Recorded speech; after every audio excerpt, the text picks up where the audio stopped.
Olá, seja muito bem-vindo à segunda temporada do Renalcast, um videocast original do Centro Renal Clinic, produzido pela On Comunicação. No programa de hoje vamos falar sobre as doenças neurológicas. Comigo aqui nos estúdios, o neurologista do Centro Renal Clinic, o Dr. Henrique Miranda. Seja muito bem-vindo, doutor. Obrigado, Paulo. Obrigado pelo convite. É um prazer estar aqui. Perfeito. Começando o nosso bate-papo, segundo dados de um periódico, o The Lancet Neurology, as doenças neurológicas, os transtornos neurológicos, eles dispararam nas últimas décadas, superando inclusive enfermidades cardiovasculares. Eu gostaria de saber com você sobre quais os sinais de que a gente precisa procurar a ajuda de um neurologista. Certo, de fato, hoje nós temos uma demanda muito grande de pessoas procurando o atendimento por queixas muito relacionadas a problemas de memória. Então, aquelas pessoas que começam a notar que o esquecimento para fatos recentes está impactando no dia a dia. Muitas pessoas procurando também por dificuldades relacionadas ao sono, seja para iniciar, manter o sono, até mesmo outros transtornos do sono que são mais raros, mas muitos pacientes ainda nos procuram também por dor de cabeça, que talvez seja o líder, né, entre as queixas no consultório do neurologista. E as dores de cabeça são a segunda maior causa, né, de incapacidade, de dias perdidos de trabalho no mundo todo. Então é sim um problema de saúde pública muito importante. Existem vários motivos para se procurar um neurologista. Tem, por exemplo, crises convulsivas que podem levar a um diagnóstico de uma epilepsia, tremores, a própria doença de Parkinson. Existem outros problemas como alguns problemas um pouco mais raros, que podem doenças neuromusculares como formigamento, cãibra nas pernas, que podem ter vários diagnósticos por trás. E nós temos também ainda o AVC, que é sim a maior causa de morte ainda no Brasil, dentre todas as doenças, superando inclusive o infarto do miocárdio. Então são muitos os motivos para alguém procurar um neurologista. O sistema nervoso é muito complexo, então é basicamente isso. Na sua visão, a que o senhor atribui essa questão desse aumento dessas doenças neurológicas no Brasil e no mundo, né?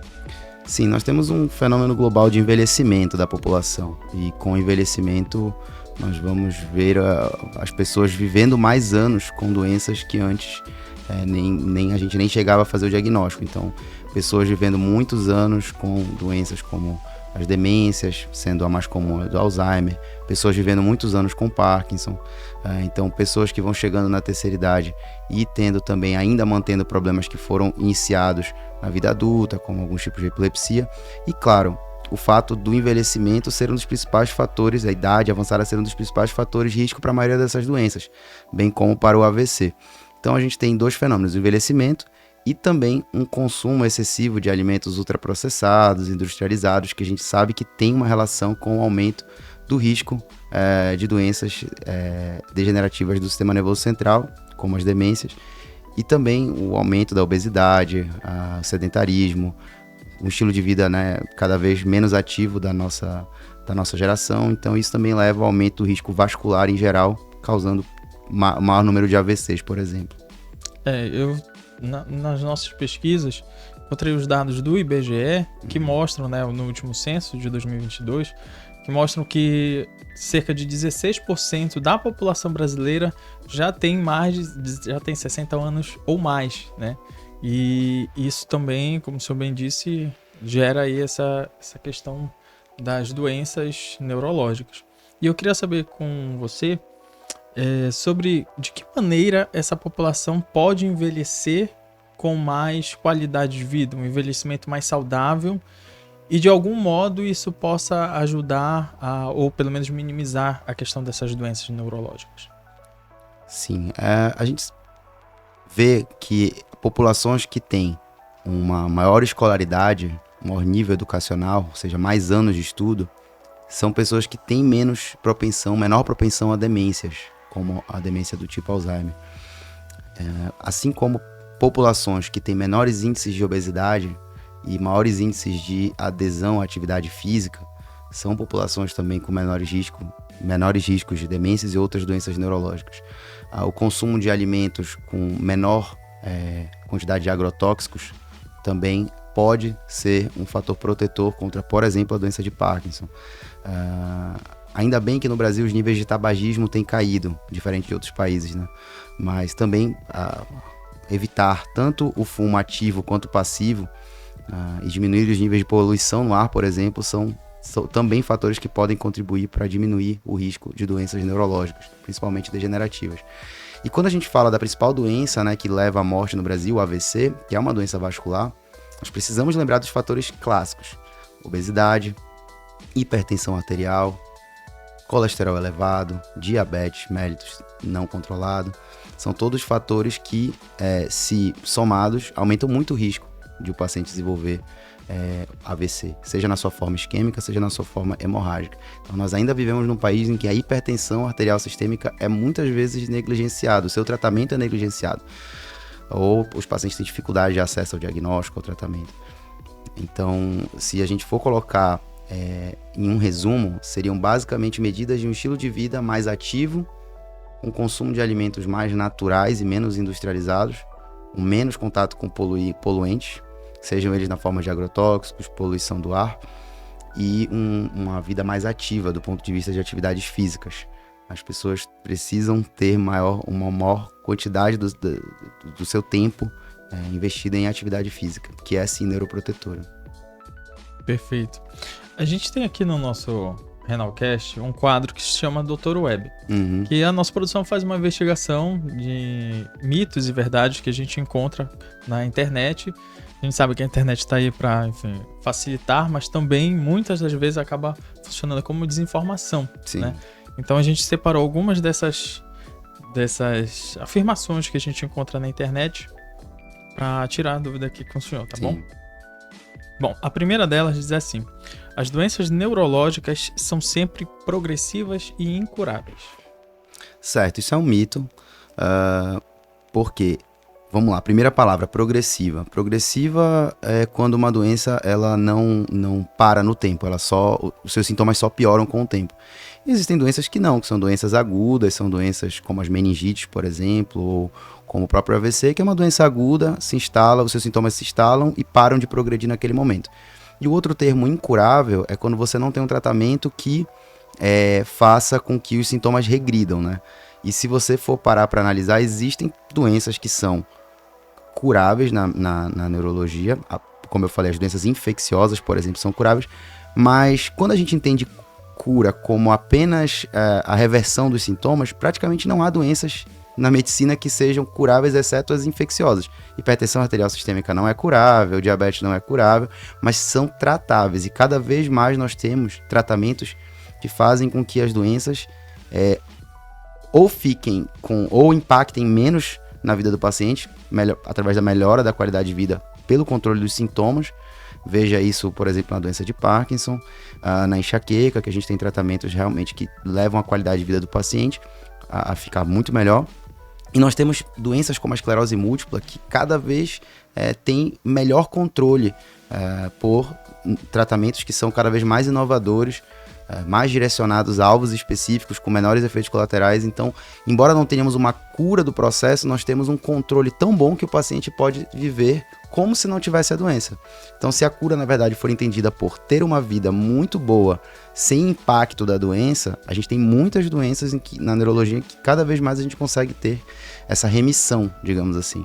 Então, vai depender muito da área que a gente está tratando, que a gente está falando. Epilepsia, a gente tem várias novas drogas, novas moléculas que podem levar o paciente a ficar sem crises convulsivas. Então, ele pode ter uma vida muito compatível com o normal. Então, é mito. Na verdade, a neurologia é uma especialidade que cada vez mais entrega qualidade de vida para o paciente.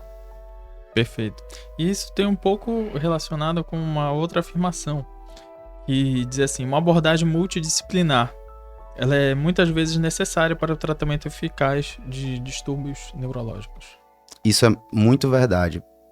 Uma andorinha só não faz verão. A verdade é que o neurologista, ele é muitas vezes um gerenciador, um gestor do tratamento do paciente, no sentido de conseguir conciliar e orientar o paciente a buscar terapias específicas para melhora de determinados sintomas. Vou dar um exemplo. Paciente que tem doença de Parkinson e dificuldade de deglutição, ou seja, dificuldade de engolir, engasga com água, às vezes com sólidos, ele vai precisar de um fonoaudiólogo para fazer uma terapia específica.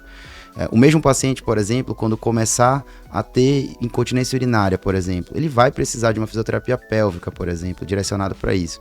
A gente pode falar do paciente com uma demência, por exemplo, a demência da doença de Alzheimer. A gente vai precisar de terapeuta ocupacional.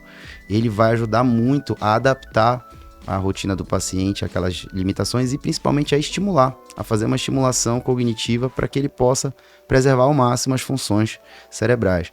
E a gente falou da fisioterapia, falou da terapia ocupacional, falou da fonoaudiologia, mas a gente precisa muito também do psicólogo. Então, muitas vezes a psicoterapia é parte do tratamento. Vou dar um exemplo, insônia. É um distúrbio que tem como primeira linha de tratamento a psicoterapia do tipo terapia cognitivo-comportamental para insônia. Uma terapia direcionada para isso. E aí, se não for eficaz ou o paciente não tiver acesso, é que a gente entra com medicação. Então, para você ver que a gente precisa muitas vezes do apoio desses profissionais, da equipe multidisciplinar.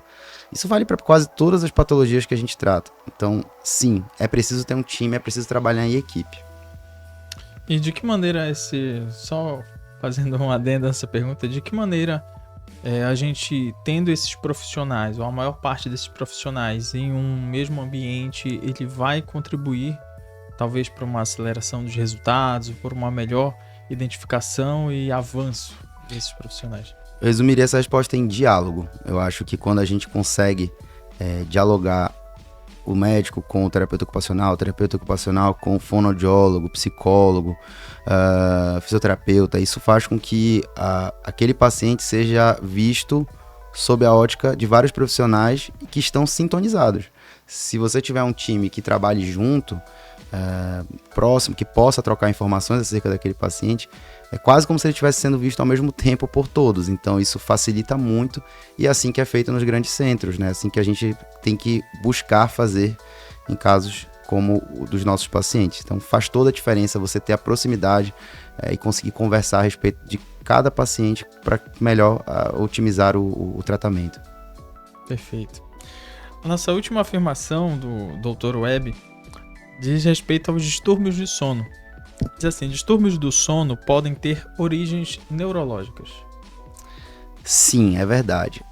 O capítulo de distúrbios do sono é imenso, né? A gente fala muito na insônia por ser a principal queixa e o principal diagnóstico no consultório neurológico, mas existem doenças como a apneia obstrutiva do sono, que é uma doença com base no sistema nervoso, sistema neuromuscular, e a gente tem outras doenças como alguns distúrbios como sonambulismo, terror noturno, que a gente vê muito na faixa etária pediátrica, mas existem distúrbios como transtorno comportamental do sono REM, que são movimentos involuntários durante uma fase do sono em que deveria ter uma completa imobilidade do paciente, e aí o paciente acaba gritando ou tendo movimentações que podem até ferir o companheiro de cama. Isso é muito comum em doença de Parkinson e algumas outras doenças degenerativas, e que a gente acaba vendo no consultório. E sim, então transtornos do sono é uma área da medicina que é vista por várias especialidades. A medicina do sono hoje é uma especialidade em si,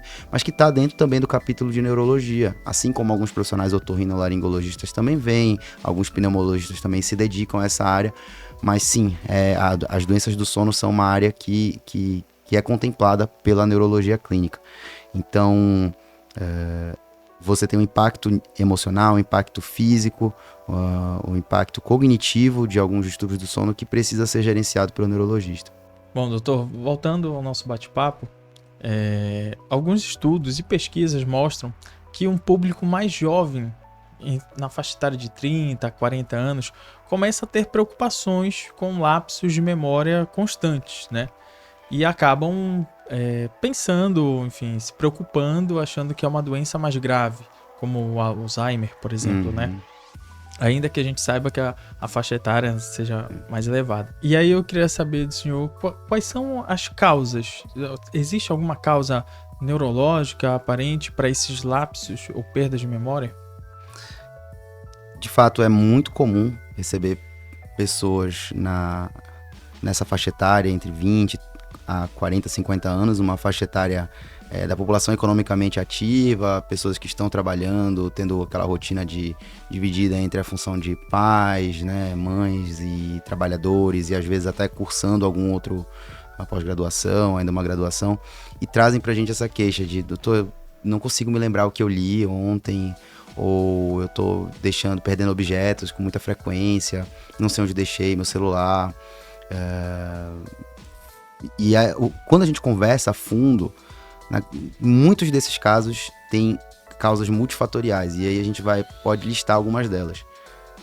Muito frequentemente, essas pessoas estão tendo poucas horas de sono, então menos do que 7 horas por noite de sono, para muitos adultos pode ser insuficiente, ou estão tendo distúrbios do sono, como apneia obstrutiva do sono, pernas inquietas, que estão levando a piora da qualidade, embora o tempo esteja adequado, mas a qualidade do sono pode estar deteriorada.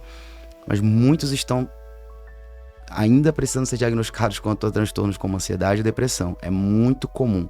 Então, a combinação de distúrbios do sono, ansiedade e depressão nessa faixa etária. Ainda há aqueles casos que claramente tiveram sintomas a partir da infecção da Covid-19, então ainda tem esse outro fator adicional, mas mesmo nesses casos a gente consegue perceber que existem outros fatores tratáveis, né, reversíveis, como esses que eu citei, e numa parcela pequena desses casos muito pequena, é que a gente vai diagnosticar algum transtorno degenerativo, porque não é uma faixa etária em que costumeiramente costumam se iniciar doenças como a doença de Alzheimer ou outras causas irreversíveis de demência, né? Então, de esquecimento. Então, há ainda aqueles casos que não são tão comuns, mas pessoas que não tiveram diagnóstico precoce, ainda na infância, na adolescência, de transtorno do déficit de atenção e hiperatividade. Então, há aquelas pessoas ainda que vão ter esse diagnóstico com 20, 30, 40 anos e que podem se beneficiar muito do tratamento. Mas também a gente tem que ter cuidado para não fazer um sobrediagnóstico, né? Que é o caso quando a gente faz um diagnóstico equivocado em cima de sintomas que, na verdade, são decorrentes de outros problemas. Então, se eu fosse listar aqui, eu diria que nessa faixa etária adulto jovem, a gente tem como principais fatores implicados distúrbios do sono e transtornos de humor subdiagnosticados e não tratados, que podem ser potencialmente reversíveis. Esse é um caso até particular, o senhor foi falando aqui, eu fui, meu Deus do céu. Porque, enfim, eu passo muito por isso e quando a gente vai analisando essas causas que o senhor citou, a falta de sono e tudo mais, a gente vai se encaixando ali, a gente fica, opa, peraí, se precisar. Mas tem outra questão, como o senhor bem tratou lá no início, que levam muito os pacientes aos consultórios neurológicos, né? Que são as dores de cabeça, né? Sim. E aí, eu também gostaria de saber quando que a gente deve se preocupar. Quando deixa de ser uma dor de cabeça comum, de uma gripe, uma virose, algo do gênero, e pode indicar sinais de que tenha algo que precisa ser investigado mais a fundo.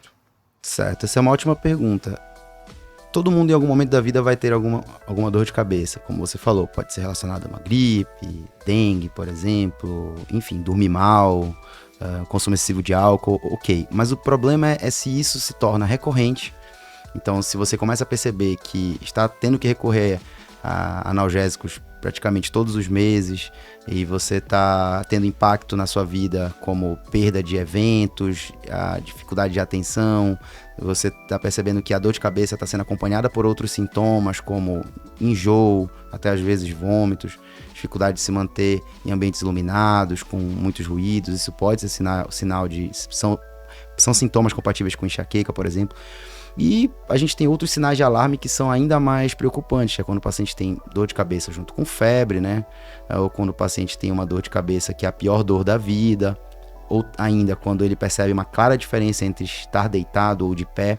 Então essa é uma dor de cabeça que precisa ser melhor investigada. E toda dor de cabeça nova que basicamente o paciente não tinha antes e começa a ter de forma recorrente e sem um diagnóstico, precisa ter um diagnóstico adequado. O recado que a gente precisa passar é que ter dor de cabeça não é normal, não existe uma dor de cabeça normal. Dor de cabeça pode ser um sintoma de uma doença benigna, como pode ser sintoma de uma doença mais séria. Mas merece sim ser, pelo menos, inicialmente esclarecida, né? Em termos da causa. E existem muitos tratamentos possíveis para as dores de cabeça, a depender da causa diagnosticada. Mas o recado que eu diria é, a automedicação frequente deve sim, sempre ser um sinal de alarme, porque mesmo o uso excessivo de analgésicos pode desencadear dores de cabeça. Então isso é um alerta. Aquela constante ida à farmácia para comprar um remédio, se automedicar e ficar postergando um diagnóstico, pode ter prejuízos a nível da dor de cabeça em si e até para outros órgãos. Perfeito. E existe alguma região da cabeça que você tem essa dor de cabeça e que pode ser um indicativo ou não? De maneira geral, tipo, dói mais na frente, dói aqui na parte de trás. Tem gente que tem essas... Essa é uma pergunta interessante, Paulo, porque tem muitas crendices, né? Muitos mitos populares que foram sendo repassados e que, infelizmente, até dentro da comunidade médica ainda prevalecem, como que se houvesse uma localização que já desse o diagnóstico da causa por trás. Então tem gente que acredita que se for aqui na parte frontal, tem a ver com óculos, se for aqui atrás, tem a ver com a pressão. Só que a gente sabe que não tem nenhuma evidência científica que embase isso. A verdade é que o local onde dói em si não é das características que mais importa para o diagnóstico. Existem características que são mais importantes, como como dói. Então, se é latejante, em aperto, em facada. Por exemplo, os sintomas associados à dor. Então, se existem sintomas como fotofobia, que é a intolerância à luz, fonofobia, que é a intolerância a sons, ruídos. Se existe uma tontura associada, se existem alterações visuais que podem ser desde luzes piscando na visão de forma espontânea, até escurecimento de parte da visão, que na enxaqueca isso é chamado de aura visual. Então, o local, em resumo, para responder essa pergunta, o local do crânio onde dói ajuda. Por exemplo, se for uma dor localizada na cervical, que piora com a movimentação cervical, isso pode indicar um problema da coluna cervical e da musculatura associada, mas em geral no crânio em si, se dói na esquerda, na frente, atrás, não deve ser uma desculpa para você não ir procurar um atendimento. Não deve logo atribuir um diagnóstico como é feito na população em geral. A gente deve sim levar o contexto inteiro em consideração para o diagnóstico. Para poder fazer o diagnóstico correto, né? Tá, outra questão que eu gostaria, que é uma dúvida recorrente, é a diferenciação entre a cefaleia e a enxaqueca. Isso. E se existe alguma causa, algum motivo para o desencadeamento da enxaqueca. Excelente pergunta, e é importante a gente falar isso, porque cefaleia é o nome científico, o nome técnico para dor de cabeça. Então é apenas um sintoma. A dor de cabeça, ela está para enxaqueca mais ou menos como a tosse está para pneumonia. Então, a tosse é um sintoma, a pneumonia é um diagnóstico. Uma das causas de tosse é a pneumonia. Mas eu posso ter a tosse sendo causada por outros problemas, né? Uhum. Refluxo, sinusite, enfim. Então, basicamente, dor de cabeça é um sintoma muito importante que a gente muitas vezes tem como diagnóstico de base a enxaqueca, que é uma doença neurológica, mas a gente tem dor de cabeça na meningite, dor de cabeça na ruptura de um aneurisma, dor de cabeça na dengue, dor de cabeça num resfriado, numa gripe. Então, assim, a verdade é que a dor de cabeça, a cefaleia, é um sintoma. E enxaqueca é um diagnóstico, ou seja, é uma doença que a gente sabe que tem causa genética hoje. É bom aproveitar para esclarecer que a enxaqueca, ela é uma doença que não é frescura, ela não é inventada, ela também não é uma doença que é causada por algum alimento, ela não é causada pela falta de óculos, não é causada pelo aumento de pressão, ela não é causada porque a pessoa está depressiva ou ansiosa. Na verdade, ela tem base genética, tanto que existe uma grande hereditariedade. Então, a gente percebe que muitas famílias têm gerações acometidas pela enxaqueca. Então, o primeiro ponto é isso, é uma doença de base genética, mas que tem fatores ambientais como possíveis contribuintes. Então, a gente está falando de obesidade, a gente está falando de tabagismo, a própria hipertensão arterial, os fatores que podem levar aquela genética, aquela predisposição genética a se manifestar. Então, não é toda pessoa que consumir tabaco, por exemplo, ou que ficar sedentária que vai ter enxaqueca. Mas se ela tiver a combinação da genética adequada, da genética propícia, né, e fatores ambientais, como dificuldade de sono, muitas horas em jejum, ficar desidratado, enfim, aí a pessoa pode ter mais crises. Então, resumindo, cefaleia, dor de cabeça, enxaqueca, um diagnóstico e sim, a principal causa de dor de cabeça no consultório do neurologista. E de que maneira a neurologia pode ajudar a garantir uma melhor qualidade de vida para quem tem a enxaqueca, por exemplo? Certo. Isso é uma ótima pergunta porque a enxaqueca, ela é a segunda maior causa de perdas de dias de trabalho no mundo todo. Então, as pessoas perdem não só trabalho, mas eventos familiares, participam muitas vezes de uma forma limitada do dia a dia da vida dos filhos. Então, as pessoas perdem mesmo qualidade de vida. E isso é muito triste, porque é uma doença extremamente tratável. Quando a gente fala de tratamento, a gente está falando de diminuir a frequência de crises de enxaqueca, diminuir a intensidade dessas crises e, com isso, diminuir a necessidade de analgésicos. E esse tratamento ele é feito hoje desde medicações orais, que a gente pode usar para tratar os pacientes, até medicações injetáveis, subcutâneas, que são parecidas com as canetinhas, as canetas do emagrecimento, né? As canetas contra a obesidade. Existem tratamentos semelhantes para enxaqueca. Então, a gente já tem alternativas de tratamento muito modernas e que devolvem o paciente a atividade, como, por exemplo, voltar a conseguir ir no cinema, com luminosidade aumentada, voltar a conseguir ir para atividade física, voltar a conseguir para ouvir música alta, sem problemas, participar de andar como passageiro num veículo, que muitas vezes os pacientes têm dificuldade. Então, assim, existem tantas alternativas, como o Botox também, o tratamento com toxina botulínica, bloqueio anestésico de nervos cranianos, que a gente pode fazer, que são tratamentos injetáveis mesmo no local da dor, no crânio da pessoa.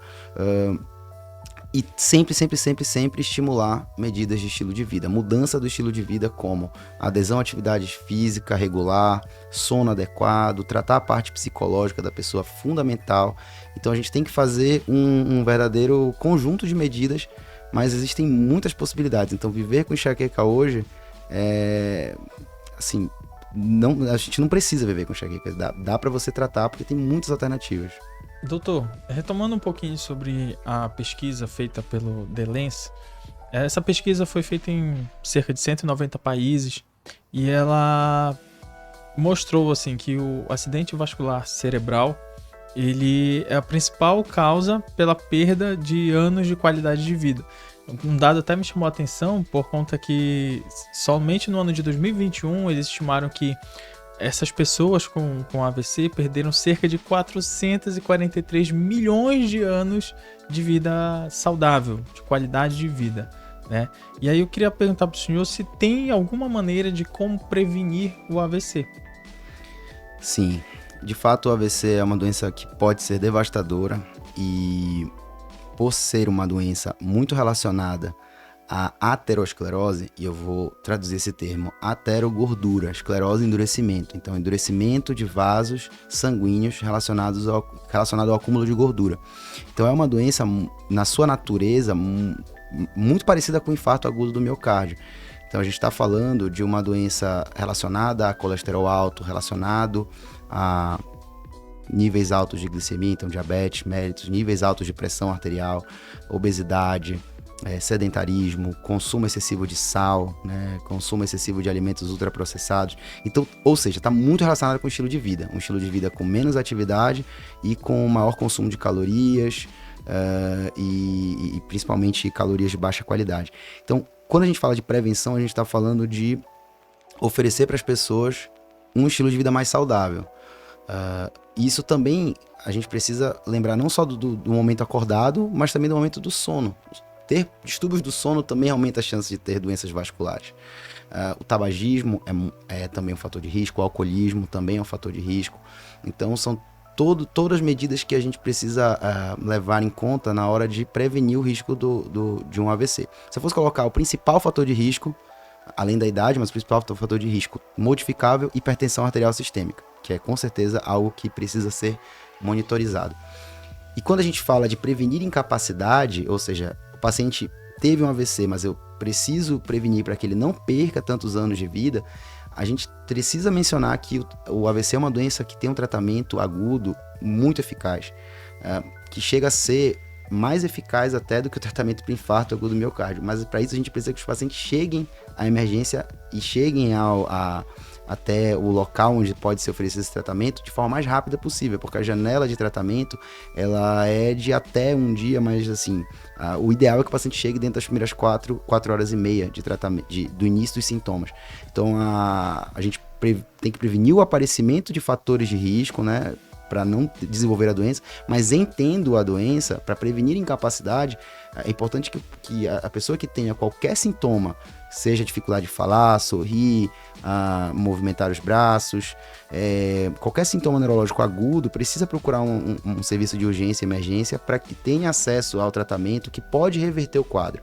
A gente está falando de trombólise, que é a medicação injetável que dissolve o coágulo que está obstruindo o vaso sanguíneo cerebral. A gente está falando de trombectomia mecânica, algo que já foi incorporado ao SUS, que precisa ser mais ventilado para a população, que é a retirada, através de cateterismo, do coágulo que está obstruindo aquele vaso sanguíneo e está fazendo o cérebro sofrer a morte. Então, a gente precisa que as pessoas cheguem, que as pessoas demandem o mais rápido possível, porque nós vemos ainda muitas pessoas ficando em casa a despeito de ter esses sintomas agudos.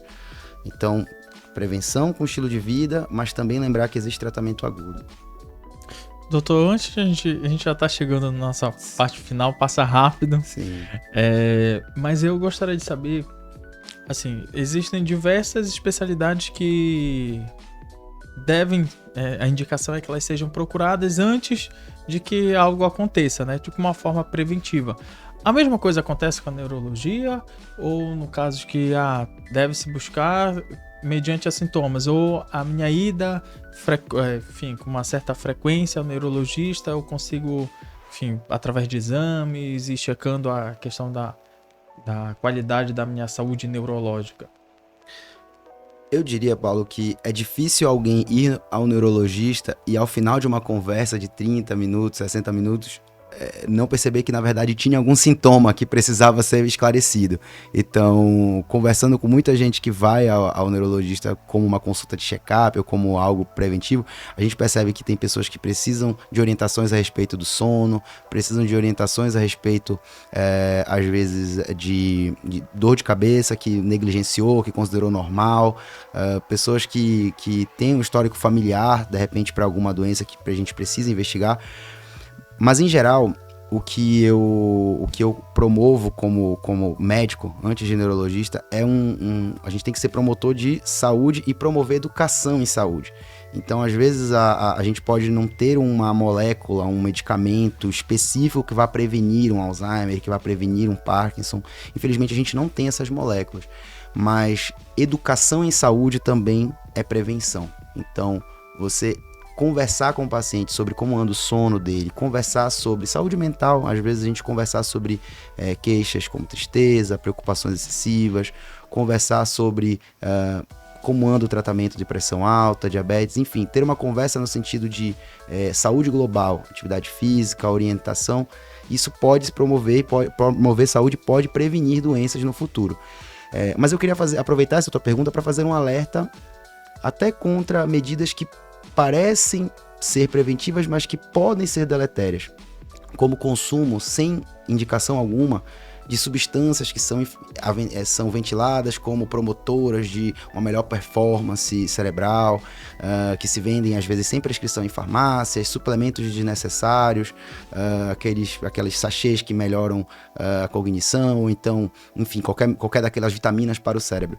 Infelizmente, nenhuma delas tem comprovação científica e alguns pacientes podem até apresentar complicações. Então, a resposta que eu daria, a resposta é: a prevenção reside num estilo de vida saudável e isso vale da hora que você acorda até como você dorme. Mas eu chamaria atenção para o cuidado, para a gente não medicalizar de forma excessiva, principalmente com medicações e suplementos, né, que não deixam de ser medicações, que não têm comprovação científica e que podem levar até mais a maior prejuízo. Esse seria, na verdade, eu acho que o principal, é você ter cuidado com as informações que você coleta por aí. Então, conversar com o neurologista numa consulta, que se você tem dúvidas, pode ser esclarecedor sobre o que tomar e o que não tomar de medidas para prevenção de doenças no futuro. Perfeito, doutor. A gente vai chegando ao final do nosso Renalcast. Antes eu gostaria que o senhor deixasse pra gente as suas redes sociais, onde as pessoas que estão nos assistindo podem lhe encontrar. Certo. Primeiro eu queria agradecer o convite, foi uma honra estar aqui, poder contribuir com algumas informações que acho que podem ser, né, de ajuda para as pessoas em geral. E se quiserem, podem me seguir nas redes sociais, no Instagram, henriquemiranda.neuro. Vai ser um prazer trocar informações, isso é no Instagram. E se necessitarem, eu estou à disposição para a gente bater papo sobre outros temas. Tá bom, doutor. Desde já eu gostaria de estender o convite para que o senhor volte outras vezes. Tem diversos outros temas para a gente debater. Só distúrbio do sono, a gente pode passar um programa inteiro aqui falando a respeito, tá bom? Certo. Muito obrigado pela sua presença. Obrigado, eu que agradeço. A gente vai ficando por aqui. A gente se encontra na próxima semana. Não deixe de seguir a gente no Facebook, no Instagram, no nosso canal no YouTube e no TikTok. Até a próxima.